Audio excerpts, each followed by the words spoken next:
Bapak-bapak yang kami muliakan, sebelum acara taklim, mari kita sama-sama membaca doa ta'alum agar apa yang kita pelajari pada malam hari ini menjadi ilmu yang bermanfaat di dunia wal akhirah.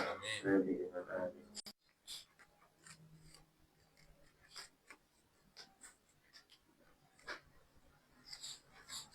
Pertemuan Jumat ini kalau ini membahas tentang korban, kemudian bahasan terakhir sebab-sebab hukum berkorban untuk sekawan, diantaranya wajib ketika dinazarkan atau nazar hakiki yang terbentuk menjadi hukum dua nazar hukmi dan nazar hakiki yang semuanya berhukum wajib pada pengorbannya, termasuk pembagian hewan dagingnya hanya untuk orang fakir miskin. Panitia plus yang berkorban haram akan dagingnya atau apapun yang berada di hewan korbannya tidak boleh diambil. Kemudian hukum yang kedua sunnah. Hukum sunnah merupakan hukum asli daripada korban menurut mazhab Imam Syafi'i. Kemudian wonten hukum korban memiliki sunnah muakkadah sebab adanya dalil yang kuat tentang pendapat Imam Abu Hanifah dan Imam Malik dalam salah satu riwayat yang mengatakan bahwa korban hukumnya wajib kecuali mazhab Imam Syafi'i. Yang ketiga hukum makruh apabila seseorang berkorban sementara pada hari tasriknya tanggal 10 plus hari tasriknya ia kesulitan dalam ekonominya, sementara ia lebih mengutamakan berkorban, maka itu hukumnya makruh. Harus mengetikkan kewajiban memenuhi kebutuhan keluarga dulu baru berkorban. Kemudian hukum haram ketika seseorang mempunyai tanggungan utang piutang yang seharusnya digunakan untuk membayar hutangnya, tapi seseorang melakukan pembelian hewan korban, itu hukumnya haram sampai pemilik yang memberikan piutang itu ridho. Misalnya gak apa-apa wis sampeyan gawe korban saya utang ben-ben itu baru halal. Kemudian pasal selanjutnya, orang-orang yang sah berkorban dalam juga berakikoh mempunyai syarat-syarat. Mengingat kedua hal itu, maksudnya permasalahan korban dan akikoh merupakan sebuah tindakan ibadah yang dilakukan oleh manusia mukallaf. Mukallaf itu sudah dewasa, sudah bisa membedakan mana yang hak dan mana yang batil. Kemudian harus memenuhi terlebih dahulu dari kesemuanya itu sebelum melakukan ibadah kurban atau akikoh. Yang pertama, syarat yang pertama secara mutlak agama Islam. Kalau ada agama non-Islam ikut berkorban maka tidak dikatakan korban. Kemudian yang kedua, balik. Orang yang sudah balik dalam kalimat menunaikan ibadah korbannya.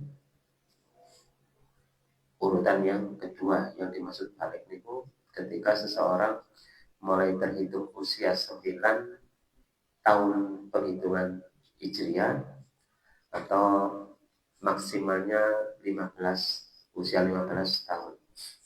Di antara 9 sampai 15 tahun usia seseorang, kok di tengah-tengahnya ia haid bagi perempuan atau laki-laki mimpi basah alaik, tidak ada tandanya, tapi usianya sudah 15 tahun Hijriah, hitungan Hijriah, maka sudah dikatakan balik. Kemudian yang ketiga, berakal. Berakal ini berakal sehat, tidak tergolong orang-orang yang kepunten gila. Kemudian yang keempat, yang merdeka. Maksud merdeka ini bukan dari hamba sahaya atau budak, tapi sampai sudah tidak ada zaman perbudakan. Kemudian yang kelima, bukan orang yang safih. Safih ini harusnya tidak memahami penggunaan harta bendanya, terus tidak paham dalam artian ini boros atau loman, tapi lomannya itu menjadikan rumah tangga kekurangan, karena saya loman ini disebut safi. Kebalikannya orang yang rosyid, orang yang pandai dalam mengatur ekonomi rumah tangganya. Terus syarat-syarat dari 5 nih wow, sempurnanya yang keenam, adanya berkecukupan harta untuk kebutuhan nafkah wajib di hari Idul Adha sampai hari tasriknya 3 hari sesudah Idul Adha. Maka kalau seseorang tidak mampu di dalam 4 hari itu, maka tidak disunahkan menyembelih hewan korban. Kemudian pembahasan tentang orang yang tidak sabar korban. Kalau ini sampun dibuka ini ketika seseorang hewan korbannya di atas namakan untuk almarhum, maka dikatakan tidak ada korban. Terus seperti sebenarnya biasa, ini termasuk sudah memperoleh pahala. Cuman fadilah-fadilah tentang darah hewan korban, bulu-bulu hewan korban yang disembelih dengan akad korban itu tidak dicapai karena mengatasnamakan almarhum yang sudah meninggal. Kecuali kalau mengatasnamakan misalnya Pak Lukman menyembelih 1 ekor kambing atas nama Pak Lukman dan seluruh keluarganya. Nah kalau di dalam keluarganya itu ada yang meninggal, maka itu tidak menjadikan korbannya berubah menjadi sembelihan biasa. Tapi kalau atas nama 1 untuk almarhum, maka hewan sembelihannya menjadi sembelihan biasa, bukan menjadi hewan korban. Sangat dipahami. Terus misalnya Rasulullah itu korban atas nama Rasulullah 1 ekor, 1 yang meninggal, maka tetap dikatakan hewan itu hewan korban. Pun salah paham bagi pemahaman ini sangat baru juga gak oleh atas nama yang meninggal. Tapi kalau sendirian atas nama almarhum si A, maka jatuhnya pada hewan sembelihan biasa. Tapi kalau memaksakan dalam artian mengubah tatanan hukum, maka nanti hewan tersebut menjadi sembelihan kurban wajib nadar, dan yang menerima hanya bagian miskin. Kemudian beberapa ketentuan dari bahasan orang yang tidak sah berkorban atau berakikah, dari beberapa persyaratan yang tadi dibahas, ada 6 tadi itu. Orang yang boleh atau sah melakukan korban dan akikah, maka orang tidak memenuhi syarat-syarat tersebut di atas merupakan orang-orang yang tidak sah melakukan korban atau akikah. Kecuali kalau akikah seperti orang-orang yang bukan muslim, anak-anak yang belum balik atau orang gila, atau orang-orang fasik tadi yang tidak bisa mengatur ekonominya, tidak ngerti keuangannya, orang itu tidak memiliki kemampuan membeli hewan kurban sebab dia memiliki tanggungan memberi nafkah wajib kepada keluarganya. Kemudian kalau masih memiliki utang, itu harus dilunasi utangnya dulu, baru melakukan kurban. Kemudian bahasan berikutnya, anak kecil yang belum balik, jika walinya melaksanakan kurban dan mengambil dari harta si anak tadi, maka sah kurban tersebut. Berbeda dengan akikoh. Kalau akikoh, setiap anak merupakan tanggungan orang tua masing-masing. Jika seandainya orang tua tadi mengambil tabungan anaknya untuk akikoh, kemudian di suatu saat anaknya balik baru mengerti tentang uang, ketika anaknya meminta kembali, maka hukumnya orang tua tadi hutang kepada anaknya ketika mengambil uang untuk biaya akikoh. Karena kesunahan yang berakikoh itu untuk anaknya adalah bapaknya, bukan menggunakan dana dari anaknya. Kemudian orang gila atau orang safi, jika seandainya orang gila si safi ini orang yang tidak mengerti ekonomi, tapi dia punya uang, ketika korbannya dilakukan oleh walinya, maksudnya orang tuanya atau keluarga kerabatnya, mereka berdua menggunakan harta milik si orang gila tadi atau si fasih, maka sah sebagaimana korban biasa. Adapun masalah akikoh, maka sama seperti keterangan di atas, ketika menggunakan harta dari anaknya, maka ketika anaknya meminta kembali tentang uangnya yang dipinjam ataupun tidak diberitahu akad pinjamnya, maka orang tua harus mengembalikannya meskipun sudah terjadi pelaksanaan akikoh. Demikian sampai dipahami apa wonten pertanyaan? Sekecil malih ini setting itu mboten dalu-dalu. Kemudian kalau berkorban melalui panitia,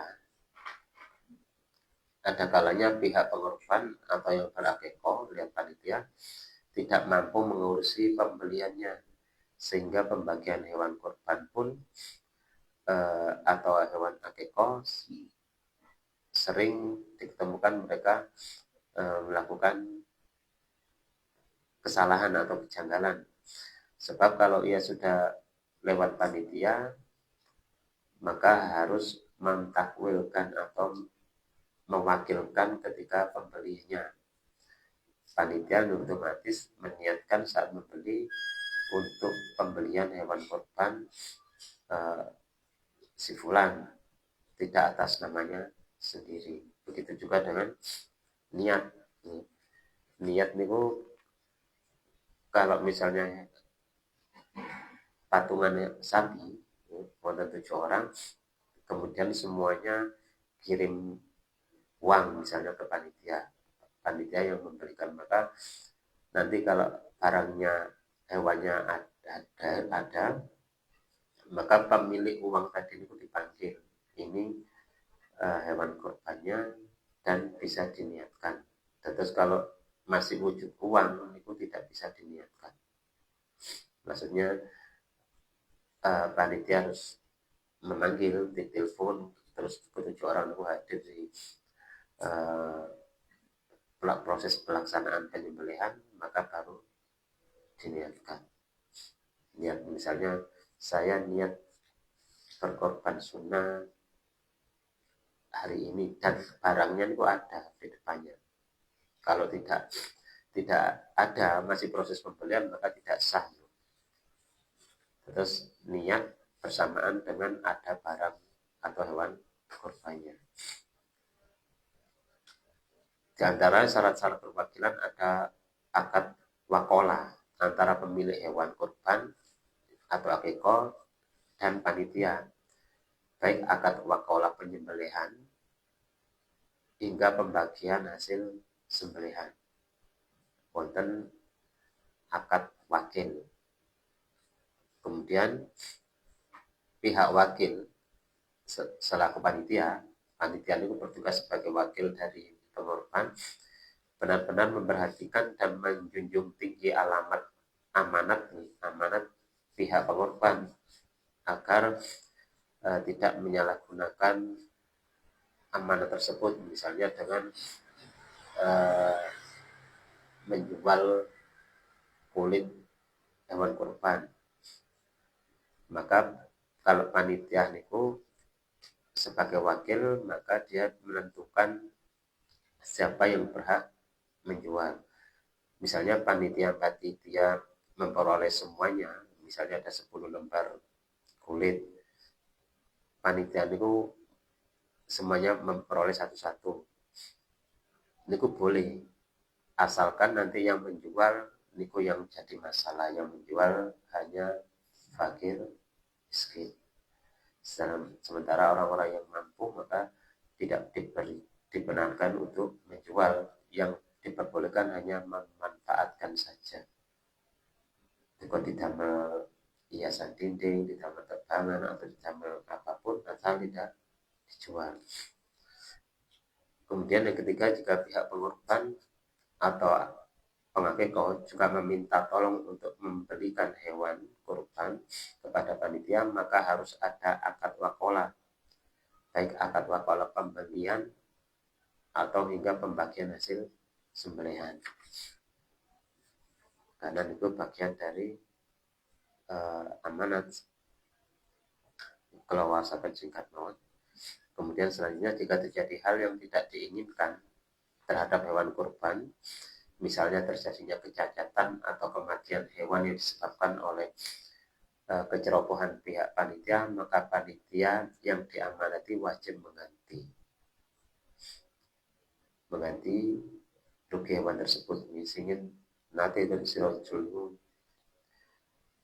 ngijoli, cuman waktu tumbas niku pemilik kandangnya itu mengatakan, wis gak satu kita kayak kiai, alhamdulillah, karena langganan.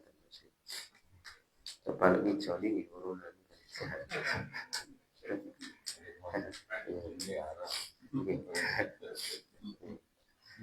Napa maneh lek sing sapi kan. Atas panitia ini tegang panitia.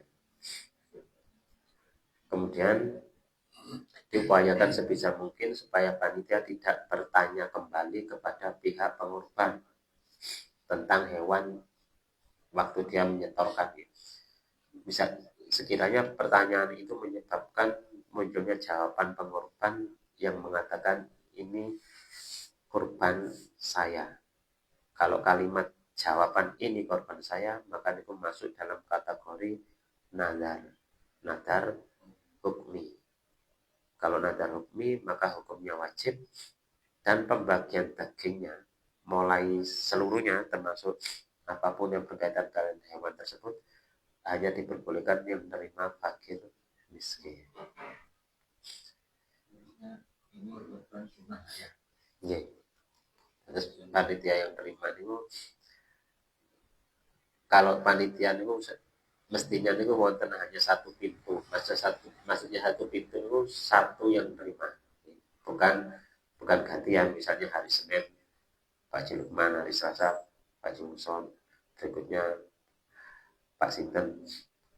Nah, itu nanti ribetnya itu ketika pembagiannya. Sebenarnya itu yang penerima pertama itu juga tidak berhak atas seluruh daging hewan kurbannya. Tapi itu tidak bisa disiasati saat panitia, karena yang penerima itu kan sebagai amanat itu, wakalah tadi wow, diamanati, maka kalau ada kesempatan bertanya, misalnya nanti saya boleh nggak atas daging hewan korbannya.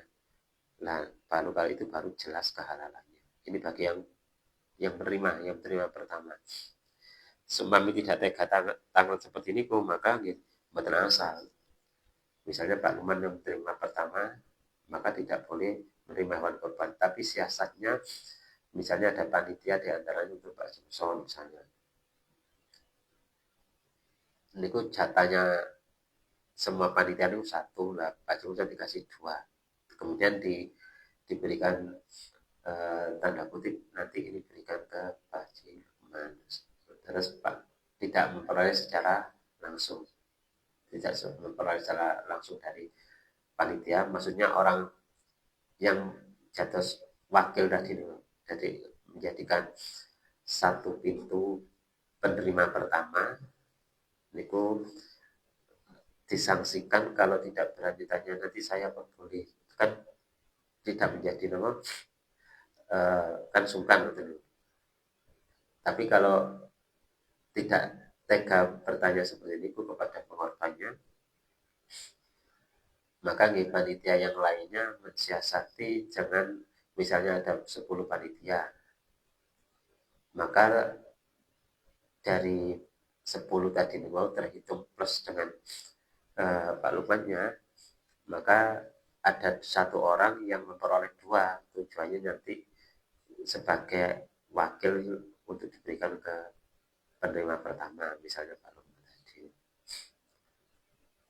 Kemudian jika panitia meminta yang berikutnya, meminta nominal tertentu untuk ongkos rawat atau ongkos jagal dan ongkos kebutuhan operasional, misalnya kantong plastik dan sebagainya, itu tidak masalah dan tidak disalahkan. Karena sunnahnya korban itu dilakukan oleh pengorban, proses awal pembelian sampai penyembelihan sampai penimbangan pembolehan pembagian itu dilakukan oleh pengorbannya. Tapi kalau lewat panitia otomatis wonten biaya operasional agar tidak mengambil biaya dari keuangan masjid, misalnya ditempatkan di masjid atau di musola. Karena sekali lagi tidak ada hubungannya antara masjid dengan kepanitiaan Idul Adha, termasuk penggunaan fasilitas air misalnya. Itu harus jika memang tidak ada pernyataan dari pewakufnya, maksudnya pemilik musola tersebut, maka harus ada biaya khusus tentang penggantian air masjid atau musola yang digunakan untuk pelaksanaan hewan korban. Ya alhamdulillah hasil teknologi kalau saya memberitahukan bahwasanya nanti diganti sebesar 300.000 untuk listrik karena airnya kan menggunakan listrik 300.000. Kemudian panitia tidak diperkenankan atau tidak diperlukan memberikan hasil 9 korban atau akeko kepada orang-orang yang tidak berhak menerima hasil sembelian, seperti hasil 9 korban nadar diberikan kepada orang kaya, maka tidak boleh, hukumnya haram, maka panitia harus menggantikannya. Kemudian dikembalikan kepada pengorbannya, ini juga haram. Kan tadi yang kalau sampaikan ini korban nadar, pemiliknya orang-orang kaya tidak diperkenankan. Kemudian misalnya ada tetangga non muslim, maka juga tidak diperkenankan diberikan, kecuali diberikan dari sodako patungan, sanes korban patungan. Misalnya jamaah tahlil SD 65 urunan, kemudian terkumpul uang untuk beli 1 ekor kambing, nanti boleh diambilkan dari daging sodako patungan. Atau misalnya tetangganya memperoleh berlebih dari panitia Sirojul, kemudian dari panitia Angustaki, mungkin dari kantornya, mungkin dari sekolah putranya, akhirnya banyak, itu diberikan kepada non muslim, boleh, asal tidak langsung dari panitia. Betul ngawon mungkin begitu atas yang manfaat. Assalamualaikum depannya nyambung tentang kelanjutan dan permasalahan di dalam pohon kurban. Jadi pun dari pamit tutup dengan kalimat majelis. Subhanakallahumma wa bihamdika asyhadu an la ilaha illa anta astaghfiruka wa atubu ilaik. Maaf sedikit secara lagi. Bismillahirrahmanirrahim. La ilaha illallah al-mawjud fi kulli zaman.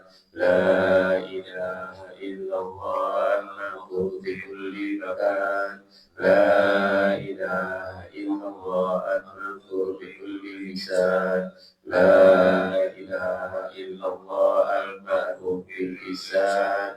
La ilaha illallah kullu yawmin huwa fi shan.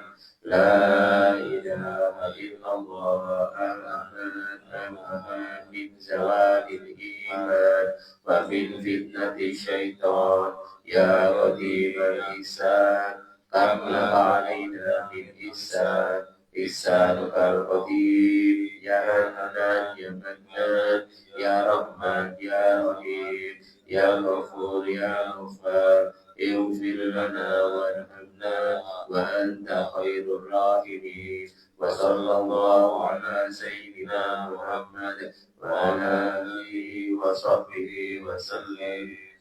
Ini teman-teman, fadilah zikir jalalan itu ikhtiar panjenengan untuk digolongkan orang-orang pungkasan daripada husnul khatimah. Kalau boleh dari yang penting, lakukan ini nasihat sakit bersama warahmatullahi wabarakatuh.